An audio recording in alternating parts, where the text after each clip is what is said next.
दुखों से भरे इस संसार में यदि कोई चीज शीतलता प्रदान करती है तो वो है महात्मा बुद्ध की अनमोल कहानियां, उनके अनमोल वचन।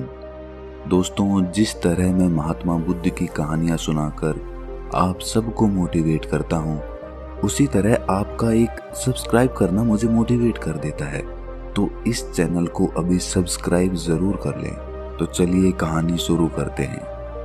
गौतम बुद्ध यानी कि सिद्धार्थ बचपन से ही इतने प्रेमपूर्ण थे कि वो किसी भी जीव को भूल से भी कष्ट नहीं पहुंचाते थे।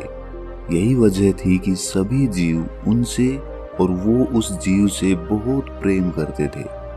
एक बार जब सिद्धार्थ के पिता को ये बात पता चली कि उनका पुत्र पिता बनने वाला है, तो वो खुशी के मारे झूम उठते हैं और पूरे नगर में मिठाई बंटवाते हैं, ब्राह्मणों को बुलवाते हैं, जिन्हें वो आदेश देते हैं कि वो उनके पोते की कुंडली बनाकर उसके बारे में बताएं। सभी ब्राह्मण उनके पोते की कुंडली बनाते हैं और उसे पढ़कर बताते हैं, लेकिन उस समय उनके पसीने छूट जाते हैं, क्योंकि उसमें ऐसा कुछ लिखा होता है कि यदि ये बात राजा को पता चलती है तो वो उनको जान से मार भी सकते थे।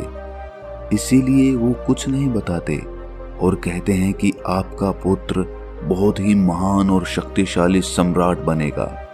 वो ये सुनकर बेहद खुश हो जाते हैं और उन्हें इनाम देते हैं।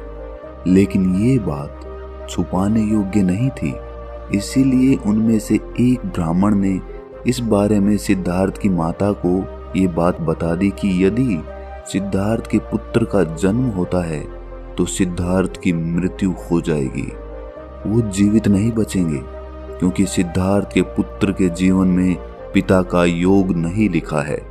ये सुनकर उनकी माता के पैरों तले जमीन खिसक जाती है और वो कहती है कि हे ब्राह्मणों, क्या इसका कोई उपाय नहीं है? ब्राह्मण कहते हैं कि एक उपाय है।